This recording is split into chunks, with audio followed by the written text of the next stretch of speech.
الحمدللہ، تمام تعریف اللہ کے لیے ہے جو غالب بہت علم والا بادشاہ نہایت پاک اور سلامتی والا ہے۔ ہم اس کی حمد کرتے ہیں کہ اس نے ہمیں دین اسلام کی ہدایت دی اور اسے 5 عظیم ارکان پر قائم فرمایا۔ میں گواہی دیتا ہوں کہ اللہ کے سوا کوئی معبود برحق نہیں، وہ صاحب عظمت و کرم ہے، اور میں گواہی دیتا ہوں کہ محمد صلی اللہ علیہ وسلم اس کے بندے اور رسول ہیں۔ ان پر بہترین درود و سلام ہو اور ان کے آل و اصحاب پر، ان کے نیکوکار اور نشان راہ متبعین پر۔ اما بعد، مومنو، اللہ کے احکام کو بجا لا کر ان کی منع کردہ چیزوں سے بچ کر اس کا تقوی اختیار کرو۔ اللہ متقی لوگوں سے محبت کرتا ہے اور انجام کار تقوی والوں کے لیے ہی ہے۔ تقوی دنیا و آخرت میں بھلائی کا سبب ہے۔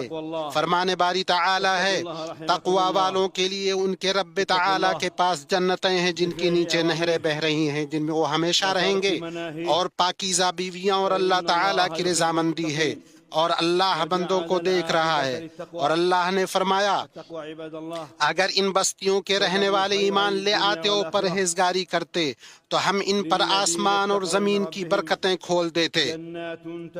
اور حاجیوں کو تقوی کا حکم دیتے ہوئے مخاطب کر کے فرمایا کہ اپنے ساتھ توشہ راہ لے لیا کرو، سب سے بہتر توشہ اللہ تعالیٰ کا تقوی ہے۔ اے عقل مندو، مجھ سے ڈرتے رہا کرو۔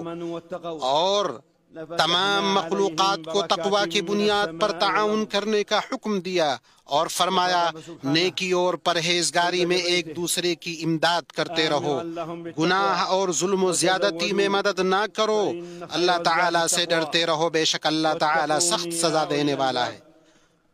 اور تقوی یہ ہے کہ بندہ اللہ کے عذاب سے ڈر کر، اس کے اچھے ثواب کی امید رکھ کر، اس کے دین کو مضبوطی سے تھامے اور اس کی شریعت پر عمل کرے۔ اس دین کو مضبوطی سے تھامے جسے اللہ تعالی نے آج کے جیسے دن میں مکمل فرمایا تھا، جب اللہ کا یہ فرمان نازل ہوا، آج میں نے تمہارے لیے تمہارا دین مکمل کر دیا اور اپنی نعمت تم پر پوری کر دی، اور تمہارے لیے اسلام کو بطور دین پسند کر لیا۔ دین اسلام کے 3 درجات ہیں، جن میں سب سے اعلیٰ درجہ احسان کا ہے، جس کی تشریح نبی صلی اللہ علیہ وسلم نے اپنے اس قول سے فرمائی ہے، احسان یہ ہے کہ تم اللہ کی عبادت اس طرح کرو گویا تم اسے دیکھ رہے ہو، اور اگر تم اسے نہیں دیکھ سکتے تو یقیناً وہ تمہیں دیکھ رہا ہے۔ اور اللہ نے فرمایا، جن لوگوں نے بھلائی کی ان کے لیے اس دنیا میں بھلائی ہے، اور یقیناً آخرت کا گھر تو بہت ہی بہتر ہے، اور پرہیزگاروں کا کیا خوب ہی گھر ہے۔ دین کے درجات میں دوسرا درجہ ایمان کا ہے، جو زبان سے اقرار، دل میں یقین، اعضاء و جوارح سے عمل کا نام ہے۔ یہ طاعت سے بڑھتا ہے، معصیت سے کم ہوتا ہے۔ ایمان کی شاخیں 70 سے زیادہ ہیں، ان میں سب سے اونچی شاخ لا الہ الا اللہ کہنا ہے، اور سب سے کم تر شاخ راستے سے تکلیف دہ چیز ہٹانا ہے، اور حیا ایمان کی ایک شاخ ہے۔ ایمان میں صلہ رحمی، والدین کے ساتھ حسن سلوک، سچ بولنا، نرم اور پاکیزہ گفتگو کرنا، معاہدوں اور وعدوں کو پورا کرنا، اور حسن اخلاق اختیار کرنا ہے۔ اللہ تعالیٰ کی عبادت کرو، اس کے ساتھ کسی کو شریک نہ کرو، ماں باپ کے ساتھ احسان کرو، رشتہ داروں اور یتیموں سے اور مسکینوں سے اور قرابت دار ہمسایہ سے اور اجنبی ہمسایہ سے اور پہلو کے ساتھی سے، راہ کے مسافر سے اور ان سے جن کے تم مالک ہو۔ یقیناً اللہ تعالی تکبر کرنے والوں اور شیخی خوروں کو پسند نہیں فرماتا، اور اللہ نے فرمایا، اے ایمان والو، عہد و پیمان کو پورا کرو، اور فرمایا میرے بندوں سے کہہ دیجئے کہ وہ بہت ہی اچھی بات منہ سے نکالا کریں، کیونکہ شیطان آپس میں فساد ڈلواتا ہے، بے شک شیطان انسان کا کھلا دشمن ہے۔ اور فرمان الہی ہے، نیکی اور بدی برابر نہیں ہوتی، برائی کو بھلائی سے دفع کرو، پھر وہی جس کے اور تمہارے درمیان دشمنی ہے ایسا ہو جائے گا جیسے دلی دوست، اور یہ بات انہی کو نصیب ہوتی ہے جو صبر کریں، اور اسے سوائے بڑے نصیبوں والوں کے کوئی نہیں پا سکتا۔ ایمان میں سے ہے مصیبت کے وقت صبر کرنا، نعمت کے وقت شکر ادا کرنا، نافرمانی اور بیزاری کے بعد توبہ کرنا، ندامت محسوس کرنا۔ فرمان ربانی ہے صبر کرنے والوں ہی کو ان کا پورا پورا بے شمار اجر دیا جاتا ہے۔ اور اس کا ارشاد ہے جب تمہارے پروردگار نے تمہیں آگاہ کر دیا کہ اگر تم شکر گزاری کرو گے تو بے شک میں تمہیں زیادہ دوں گا۔ اور ایمان کے 6 ارکان ہیں: اللہ پر، اس کے فرشتوں پر، اس کی کتابوں پر، اس کے رسولوں پر، آخرت کے دن پر اور اچھی و بری تقدیر پر ایمان لانا۔ اللہ نے فرمایا لیکن نیکی تو یہ ہے کہ کوئی شخص اللہ پر، قیامت کے دن پر، فرشتوں پر، کتاب پر، پیغمبروں پر ایمان لائے۔ اور فرمایا بے شک ہم نے ہر چیز کو ایک اندازے کے ساتھ پیدا کیا۔ ایمان کے ذریعے ہی نجات اور دنیا و آخرت کی بھلائی حاصل ہوتی ہے۔ اللہ نے فرمایا اللہ نے مومن مردوں اور مومن عورتوں سے ان جنتوں کا وعدہ فرمایا ہے جن کے نیچے نہریں جاری ہیں، ان میں وہ ہمیشہ رہیں گے، ان صاف ستھرے پاکیزہ محلات کا جو ان ہمیشگی والی جنتوں میں ہے۔ اور اللہ کی خوشنودی سب سے بڑی چیز ہے، یہی بہت بڑی کامیابی ہے۔ اور فرمایا وہ لوگ جو ایمان لائے اور اپنے ایمان کو شرک سے آلودہ نہ کیا، ان کے ہی لیے ہی امن ہے اور وہی ہدایت پانے والے ہیں۔ اور فرمایا یقیناً ہم اپنے رسولوں کی اور ان لوگوں کی ضرور مدد کریں گے جو ایمان لائے، اور دنیا کی زندگی بھی ان کے لیے، اور اس دن بھی، اور دنیا کی زندگی میں بھی، اور اس دن بھی جب گواہ کھڑے ہوں گے۔ اللہ پر ایمان کا مطلب ہم اس بات پر ایمان لائیں کہ وہی رب ہے، خالق ہے، کائنات کا مدبر ہے، اعلیٰ صفات اور اچھے ناموں سے متصف ہے۔ اللہ نے فرمایا یقیناً تمہارا رب اللہ ہی ہے جس نے آسمان اور زمین کو 6 دنوں میں پیدا کیا، پھر عرش پر مستوی ہوا، وہی رات کو دن کا لباس پہناتا ہے، اور اس نے سورج اور چاند اور ستارے پیدا کیے جو اس کے حکم کے تابع ہیں۔ سن لو، پیدا کرنا اور حکم دینا اسی کا کام ہے، بہت بابرکت ہے اللہ جو تمام جہانوں کا رب ہے۔ اپنے رب کو گڑ گڑا کر چپ کے پکارو، بے شک وہ حد سے نکلنے والوں کو پسند نہیں کرتا، اور زمین میں اس کی درستی کے بعد فساد نہ پھیلاؤ، تم خوف و امید کے ساتھ اسے پکارو، بے شک اللہ کی رحمت نیکی کرنے والوں کے قریب ہے۔ ہم معزز فرشتوں پر ایمان رکھے۔ اللہ نے فرمایا اور فرشتے اپنے رب کی حمد کے ساتھ تسبیح کرتے ہیں اور زمین والوں کے لیے استغفار کرتے ہیں۔ ہم ان تمام کتابوں پر ایمان رکھیں جو اللہ نے نازل کی ہیں، جن میں تورات، انجیل بھی شامل ہیں، اور اللہ نے قرآن کریم کو ان تمام پچھلی کتابوں پر نگران بنایا ہے۔ اللہ کا فرمان ہے اللہ ہی ہے جس کے سوا کوئی معبود برحق نہیں، وہ زندہ ہے، قائم رکھنے والا ہے، اس نے آپ پر سچی کتاب نازل فرمائی۔ اور فرمایا اور ہم نے آپ پر سچائی کے ساتھ قرآن نازل کیا جو آپ سے پہلی کتابوں کی تصدیق کرنے والا اور ان پر نگران ہے۔ اور ہم اللہ کے تمام رسولوں پر ایمان رکھیں۔ اللہ نے کہا اور بے شک ہم نے آپ سے پہلے رسولوں کو ان کی قوموں کی طرف بھیجا، پس وہ ان کے پاس واضح نشانیاں لے کر آئے، پھر ہم نے ان لوگوں سے انتقام لیا جنہوں نے جرم کیا، اور ہم پر مؤمنوں کی مدد کرنا لازم ہے۔ ہم آخرت کے دن، قیامت کے دن، حساب و جزا کے دن پر ایمان رکھیں۔ یہ وہ دن ہے جس میں اللہ کے نیک بندوں کے لیے جنت کا بدلہ اور اس کے دشمنوں کے لیے دوزخ کا عذاب ہوگا۔ اللہ نے فرمایا یقیناً آخرت کا گھر ان لوگوں کے لیے بہتر ہے جو تقوی اختیار کرتے ہیں۔ کیا تم عقل سے کام نہیں لیتے؟ ہم اس بات پر ایمان رکھیں کہ اللہ نے تمام واقعات و حوادث کو پہلے ہی سے مقدر کر کے رکھا ہے، سبھی چیزوں کو لوح محفوظ میں لکھ دیا۔ اللہ نے ان سبھی کا ارادہ کیا اور ان کی تخلیق فرمائی۔ اللہ نے فرمایا یہی اللہ کی سنت پہلے کے لوگوں میں بھی رہی ہے، اللہ کا حکم ایک قطعی طے شدہ فیصلہ ہوتا ہے۔ اور فرمایا بے شک اللہ اپنے حکم کو نافذ کر کے رہتا ہے، یقیناً اللہ نے ہر چیز کے لیے ایک تقدیر مقرر کر رکھی ہے۔ نبی صلی اللہ علیہ وسلم نے اسلام کی تعریف یوں کی، اسلام یہ ہے کہ تم گواہی دو کوئی اللہ کے سوا کوئی معبود حقیقی نہیں اور محمد اللہ کے رسول ہیں، نماز قائم کرو، زکوٰۃ دو، رمضان کے روزے رکھو، اگر استطاعت ہو تو بیت اللہ کا حج کرو۔ لا الہ الا اللہ کی گواہی کا مطلب عبادت صرف اللہ کا حق ہے، اس پاک ذات کے سوا کسی اور کی عبادت نہیں کی جائے گی، چاہے وہ کوئی فرشتہ، نبی، صالح و نیک اور ولی ہی کیوں نہ ہو۔ اللہ کا فرمان ہے، لوگوں اپنے رب کی عبادت کرو جس نے تمہیں اور تم سے پہلے لوگوں کو پیدا کیا تاکہ تم پرہیزگار بن جاؤ۔ اور فرمایا تم اللہ کے ساتھ کسی اور معبود کو مت پکارو ورنہ تم سزا پانے والوں میں سے ہو جاؤ گے۔ اور اللہ نے فرمایا کہہ دیجئے اے اہل کتاب، آؤ ایسی بات کی طرف جو ہمارے اور تمہارے درمیان یکساں ہے کہ ہم اللہ کے سوا کسی کی عبادت نہ کریں اور اس کے ساتھ کسی کو شریک نہ ٹھہرائیں، اور ہم میں سے کوئی دوسرے کو اللہ کے سوا رب نہ بنائے۔ پھر اگر وہ اعراض کریں تو کہہ دو گواہ رہو کہ ہم مسلمان ہیں۔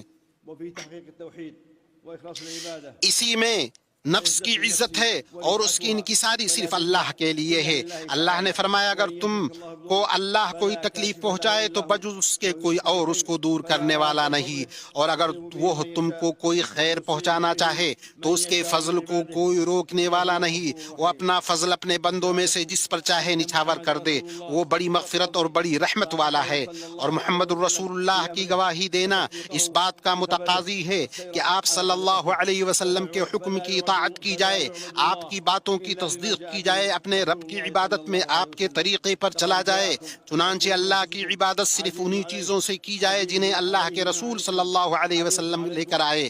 اللہ کا فرمان ہے تمہارے پاس تمہیں میں سے ایک رسول آئے، تمہاری تکلیف ان کو گرا معلوم ہوتی ہے، تمہاری بھلائی کی خواہش مند ہے اور وہ مومنوں پر نہایت شفیق و مہربان ہے۔ اور فرمایا جو اس رسول نبی امی کی پیروی کرتے ہیں جس کا ذکر وہ اپنے پاس تورات و انجیل میں لکھا ہوا پاتے ہیں۔ اور فرمایا اگر تم میں کسی چیز کا اختلاف ہو جائے تو اسے اللہ اور اس کے رسول کی طرف لوٹا دو، اگر تم اللہ پر اور آخرت کے دن پر ایمان رکھتے ہو، ایسا کرنا بہت بہتر ہے اور انجام کے اعتبار سے بہت اچھا۔ اور محمد صلی اللہ علیہ وسلم کے لیے رسالت کو ثابت کرنے کا مطلب امت کے بیچ موجود تنازع کو رفع کرنا اور اس کے سرچشمہ دلیل کو متحد کرنا ہے۔ اس سے عبادتیں متحد ہوں گی، ان کی ادائیگی کے طریقے مختلف نہیں ہوں گے، یوں امت کتاب و سنت میں وارد نہ ہونے والے طریقے پر عبادت کر کے بدعتوں سے محفوظ رہے گی۔ اس طریقے سے لوگ اکٹھے ہوں گے اور دل باہم مل جائیں گے۔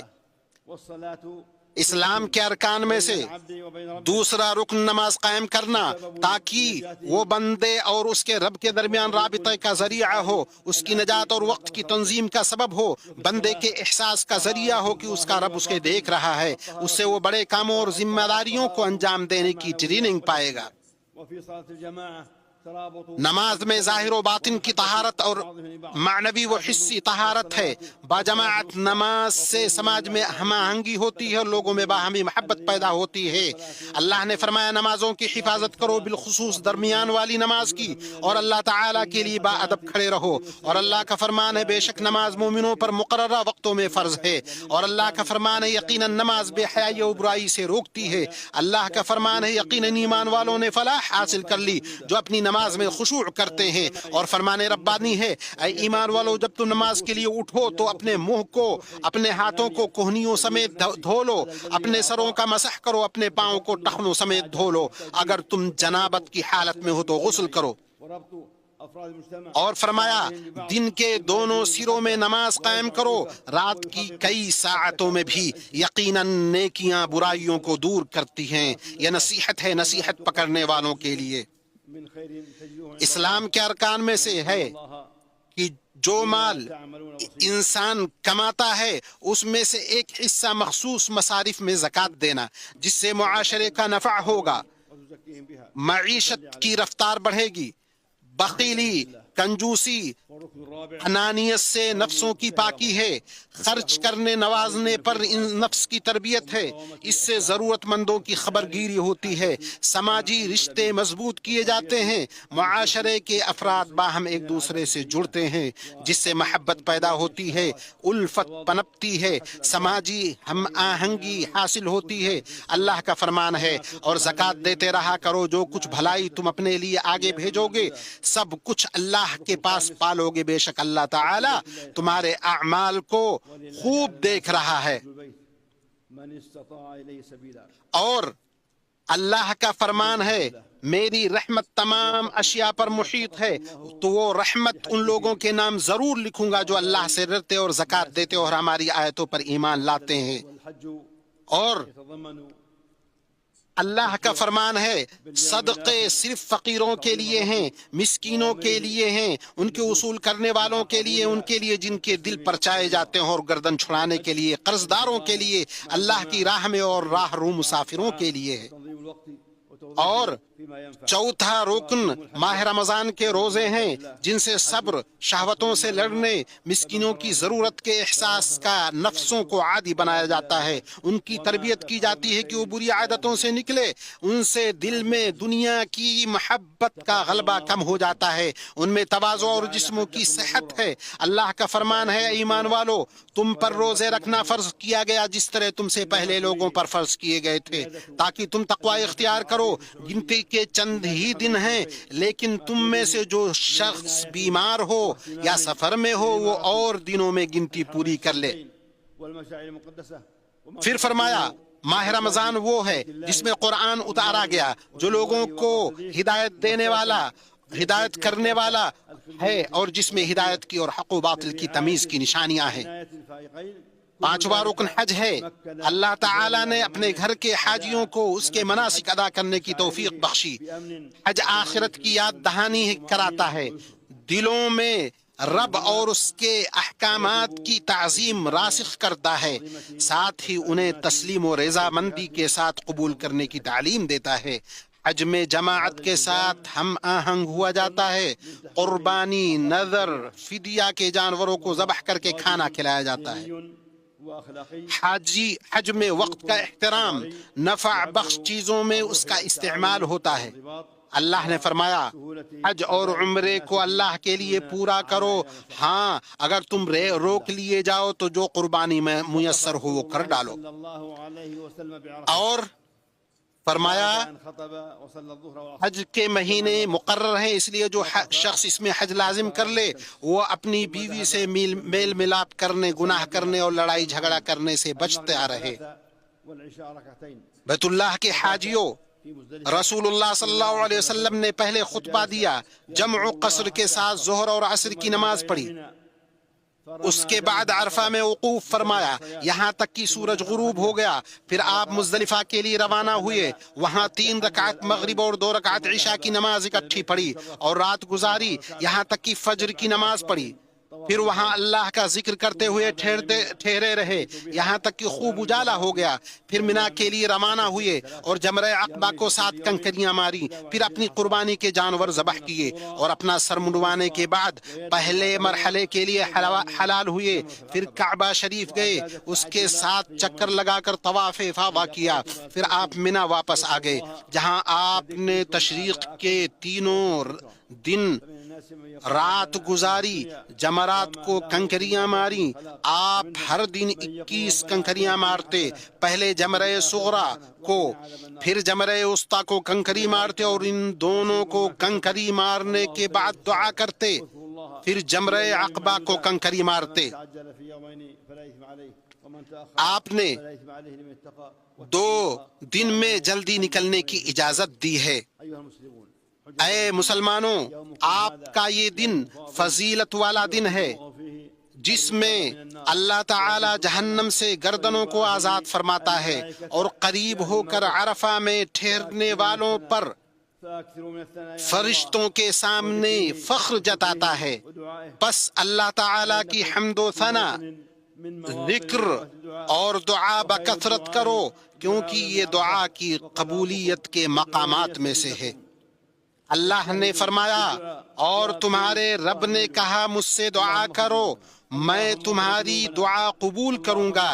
اے اللہ ہمارے گناہوں کو بخش دے، ہمارے معاملات کو آسان کر، ہماری ذریتوں کی اصلاح فرما، ہمیں جنت میں داخل کر اور جہنم سے ہمیں بچا لے۔ اے اللہ ہمارے حج اور ہماری اطاعت کو قبول فرما، تو اپنے شکر و ذکر اور اچھی عبادت پر ہماری مدد فرما۔ دنیا کے مغرب و مشرق میں مسلمانوں کے حالات سدھار دے، ان کے دلوں کو جوڑ دے، ان کے تمام معاملات کا ذمہ لے لے، ان کے بیچ محبت پیدا کر۔ اے اللہ تو فلسطین میں ہمارے بھائیوں کا خیال رکھ۔ اے اللہ تو ان کے بھوکوں کو آسودہ کر، ان کے بے گھر کو آسرا دے، ان کے خوف زدہ کو امن عطا کر، ان کے دشمنوں کے شر سے ان کو بچا لے۔ اے اللہ تو مسلمانوں کے حکمرانوں کو ہر بلائی کی توفیق دے، انہیں ہدایت اور تقوی کا ذریعہ بنا۔ اے اللہ تو ان کے دلوں کو جوڑ دے اور ان کے تمام معاملات کا ذمہ لے لے اور ان کے بیچ محبت پیدا کر دے۔ اے اللہ ان کے کمزوروں کی تو مدد فرما، اے اللہ ان کی تو مدد فرما ان کے اور اپنے دشمنوں کے خلاف۔ اے اللہ تو مسلمانوں کے حکمرانوں کو ہر بلائی کی توفیق دے اور انہیں ہدایت اور تقوی کا ذریعہ بنا۔ اے اللہ خادم حرمین شریفین شاہ سلمان بن عبد العزیز اور ان کے ولی عہد شہزادہ محمد بن سلمان کو توفیق سے نواز، اور اسلام اور مسلمانوں کے لیے انہوں نے جو کچھ پیش کیا اور پیش کر رہے ہیں اس پہ انہیں بہترین بدلہ عنایت کر۔ اے اللہ تو ہمیں دنیا میں بھی بھلائی دے، آخرت میں بھی بھلائی دے، اور جہنم کی عذاب سے بچا۔